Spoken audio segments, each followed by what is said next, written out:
Yeah, Mike here. So, well, what a day, and I mean, what a last like 12 hours in the market, right? Again, we talked about when are the big moves happening, at least to the upside, overnight. There's a reason for that. We'll talk about it. You got it once again. What's been happening during the daytime? You're getting this major reversals down, okay?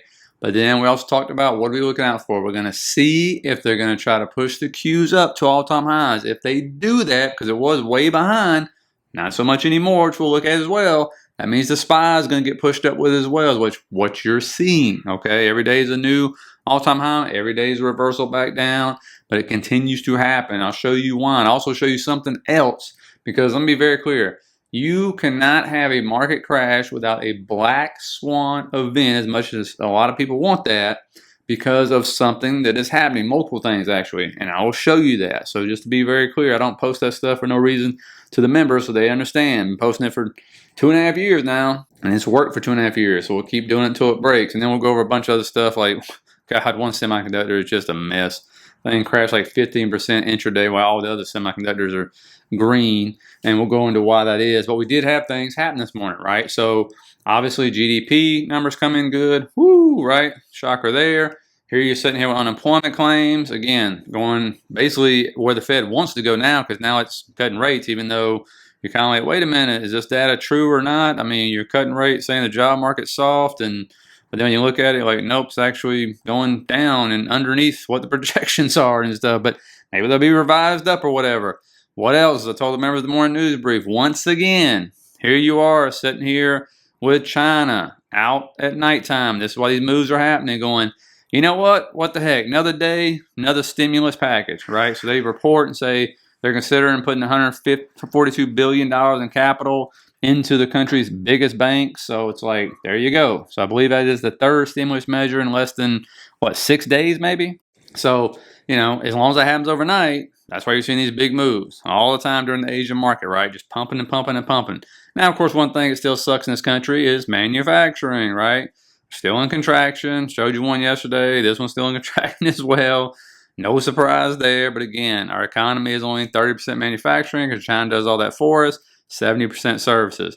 Now you'll see this chart floating all over the place. I'm getting tired of seeing it, so I will address it. Okay, one of you guys asked me about it. Yes, the banks are at record high unrealized gains and losses. Okay, you look at 2008 compared to now, but guess what? It don't matter unless something happens and breaks. Okay, unless a black swan event happens and they're not forced to sell. Some event that doesn't force them to sell. They can continue to ride these things out so they mature. And as the Fed has showed you, what they do when some of these banks are being forced to sell and go under. They literally said, here, we'll come in and create a whole new program just for you, and we will waive the rule we wrote for JP Morgan saying, you cannot get any bigger. We'll just go, forget that. Don't worry about it. We need you to buy another bank. Okay? So that's what they did. That's just the way it works, right? They've proven they'll do anything they can, okay? Again, this is not a free market of any kind. That's an illusion, okay? This is the Fed's market and the government's market. They pick winners and they pick losers. That's the way it is. We've seen it multiple times. Going back to 08, they're going to continue to do it going forward, especially in an election year. You got to think about that one, all right, as you can see. Now, what else you got going on? Again, you see this? Financial conditions are loosening. You know they're loosening now even more. They're cutting rates, right? What else? You still see liquidity, stable as can be. What else? Now China's jumping in. Okay, here's China stimulating like crazy, and every major central bank is cutting rates. So that's going to continue to loosen conditions. And so are you going to see pullbacks and a lot of volatility probably? Yes, especially going in October. Yes, I mean, we were supposed to see it in September, but instead we saw it in July, right? We had all the Japan thing happening. So, anything can happen. Again, when I say something, so if you have more of the carry trades start to all of a sudden take place and unwind, if that's not over, yeah, you can see some pretty decent pullbacks and everything. But as far as an ultimate absolute crash, it is hard to do it without a black swan event at this point in time. But you can see, again, with all the debt, with the deficits, with all the stuff you're seeing, these unrealized losses in these banks, you get pushed over the edge. You can see how in July you saw how quickly things can move down, right? So yes, you can get that, but again, it's just one of those things when you look at the overall picture and take everything into account. If you're saying, I don't understand how these markets just keep going up and up, especially in this seasonality. This is it. Plus, that's why I bring you Jim Carson, talk about the flow. He said, yes, we're in this election year. It's a lot of uncertainty. I just did a members video showing them the latest, what Tom Lee's saying. And even he's like going, there's a lot of uncertainty, right, until the elections and stuff. But these are things that keep pushing it up, okay? That's what keeps pushing us up right now. Now, when you look at this right here, we talked about, NQ. We always like to look at the futures here. Again, we talked about these shaded areas above and below us. If one breaks out above or below, it's going to be a nice move. But that's what happened. It broke out of it. It's been resistance for quite a while. So once it broke above, it already been moving nicely. That was over a 1% move outside of that, right? What did it run into? Daily fair value gap, right? Mitigated about half of it and then sold down pretty much for the rest of the day. And then you had a W-shaped recovery, which we'll talk about that in just a second, at least once it hit it. And again, just kind of follow this trend line, which goes back to, I believe, Tuesday, if I'm not mistaken. And so that ended up, being nice support at resistance for a while. But again, right here is where you had MU report and stuff. And so from there on, I mean, look at this. While you're all sleeping and everything, and on the East Coast at least, by what, 3:45 in the morning, we're up 1.5%. Comes down a little bit, and then, by the time the market even opens, it's almost a 1.7% gap up, right? And so, that's what you're seeing happening. And who knows, maybe tonight China will release more, right? Maybe they will. Or maybe they'll come out and say, no, we're not going to do that or whatever. But then, of course, here comes this move down, gave all those gains back, and then proceeded to do a W-shaped recovery and then grind up for the rest of the day pretty much. Once it got that W-shaped recovery in, held that trend line again. That's what I'm looking to see, if this trend line holds overnight, or is it going to break or just go sideways, right? Because tomorrow is Friday. We've had these crazy moves, okay? And so we do got data coming in tomorrow, which we're going to talk about, that will affect the market in the morning. And so we'll go over all that, 3 pieces to be exact. And so when you look at this is the W-shaped recovery I'm talking about. Always look for that formation. If you see a W, it stands for win. I'm just kidding. That's what I call it, win. It usually moves up when you see that. Now we do have what? We can go above. If we go up here, we do have these big fair value gaps right here to look at, right, to mitigate. That could happen. All right, and then even below, and this is what I was saying, when you move down like this, and there's a lot of fair value gaps to the left that were left overnight, when you just start tumbling through those, it's usually a continuous move. I've said that in the past, and it still holds true, right? Kind of like a red flag to go, uh-oh, we're not even really having a whole lot of reaction here, and so you kind of get this cascade effect or whatever that happens, especially when you have this big move, and you're taking out major levels and stuff. But again, I'm going to mark these out, so we come back down, we break that line. We're in this shaded area. It's trying to turn this shaded area and flip it from resistance to support. Now, this is actually what you want to see for a healthy move up, believe it or not. I mean, it's got a hold. And so if that breaks, obviously it'll be a waterfall down, but you still got to get through these fair value gaps. You still have that big shaded area, which was resistance for like weeks upon weeks. So this could absolutely just bounce, go sideways, come back up, depending on what happens overnight, depending on what happens in the morning with this data. What surprised me today more than anything, and maybe one of you guys can talk about why, because I'm not an energy expert, like XLE is down 2%. Even though the data came out good, everything came out pretty good, down 2%. So I didn't really get why, energy would be going down or whatever if data is supposed to be so great or whatever. But, let me know what you think about that one. But we see what was going up. I was surprised Jets was the number one. Does that surprise anybody? Cruise, all these are hotels and airlines and cruise ships. That one kind of surprised me. Stocks didn't surprise me at all. I thought that would be number one, didn't you? I thought Semiconductor would absolutely be number one, but it was not. A lot of green, no doubt about that. And so you look over the Qs, we talked about what? This gap right here. I'll be saying, it ain't going to fill to the penny. Sold off right after. Okay, so now that gap is done. Okay, that is done. And if we close out tomorrow green, you look at this right here, that's all-time highs right there. I mean, like, remember how far we were down? And now, actually, that's the wrong place to measure. If I zoom in, you'll see. Now we're only down like 2% from all-time highs. We were down like 6. It felt like, I don't know, maybe 4 or 5 days ago. But now, 2.7% from all-time highs from where we're at right now. And so, when you look at this and you pull it out and stuff, what do you see? I mean, plain and Jane, as long as you hold this level right here and don't bring it below this level, you got to be pretty good. If you do, then we're going to come down. We're going to fill this gap right here. Okay, we're just going to go level to level here. Okay, if we break down below that level, we're going to fill this gap right here. Most likely, that's not that far down. And it's a good thing to do, honestly, if that's the case. Okay, if you're looking to continue this move up and stuff.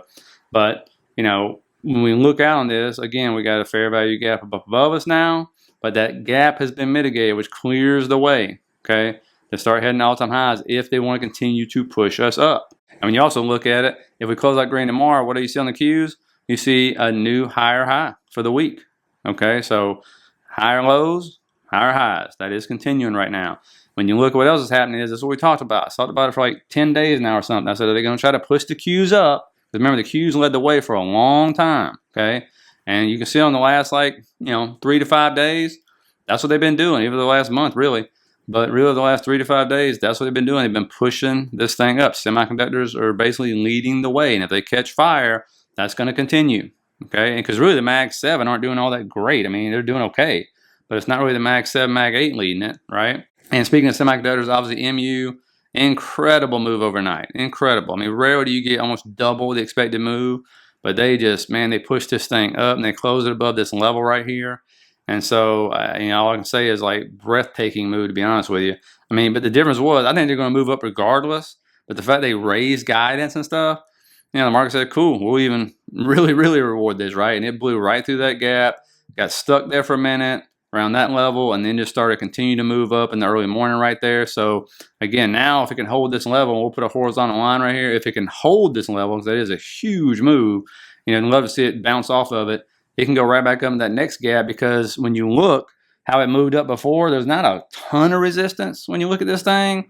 And you got to remember, that's what we talked about with semiconductors. This thing got beat down. Believe me, guys, this thing was down, what is that, 46%. That's a big move down, right? And AMD, another one right here. Again, sitting here at resistance. There's a gap right there. So if it gets up in there, you've seen AMD, how it moves. Again, there's that W win formation right there. This thing can go from 165 up to 175 pretty quickly if it gets up in there, and semiconductors start to continue this move up. Now, one that's definitely not didn't continue to move up today. It actually continued this move down was SMCI. I mean, that one right there is just a straight up hot mess. Let me pull this one up over here. I mean, what a mess this thing is. Anybody sitting in this thing, by the way? I'm just curious. When you look at this one, we'll get in the news what caused this. But you can see that trend line I kept there. I always say keep these trend lines because they're going to get retested, right? So it was resistance, okay, broke out to the side, and then boom, came down, hit it to the penny, and bounced. And so, again, this right here, there's fakers and makers, and right now, this one better come up with some answers, because the reason why it ended up dropping down and almost going to that gap again is because now the DOJ has reported opening a probe into them on their accounting issues, okay? Because remember, this company got the short report put on them, and you don't like short reports, but obviously they still haven't put their 10K out, right? Remember they pulled their 10K when this came out, and that's a really red flag, right? Huge red flag. Then they get this right here. This happened a few days ago. A NASDAQ compliance notice saying, hey, where's your 10K? And they're like, no, we got to put it out by September 30th, I believe. I think they even said they got longer than that. But don't forget, they also have a freaking stock split, a 10-for-1 stock split coming October 1st. Most stocks run up, as I was telling members, into a stock split. This thing is down massively. So what's going to happen after the stock split? Who knows? But again, this gap, it refuses to go down here. It's just fighting and fighting. I'm just going to put this here because that right there is a daily fair value gap. It keeps bouncing off of and mitigating some and then bouncing back up. And so, again, you would think if that wasn't there, I think this thing would be even deeper trouble. But they do not want to let this thing drop. And traders keep coming in and buying it up and buying it up and buying it up. So we'll see. Right, this thing could explode if they come up with a 10K that explains everything and they're compliant and all that fun stuff. But I'm just wondering what's going to happen on the stock split now. Now, look at Nvidia. This one was kind of lagging, right? It actually broke out, false breakout, came back down, retested that trend line not once, twice, okay? And now it's just setting up against it. Okay, and so this one started off great and then just kind of gave it back along with another stock we're going to talk about. But when you look at it, it's very simple. All right, we like to keep things simple on this channel. It breaks out, wonderful. You got some fair value guys you can mitigate. If we don't get the data we want, the market just doesn't pump on Friday, look for this gap to fill. Okay, it's not that far down.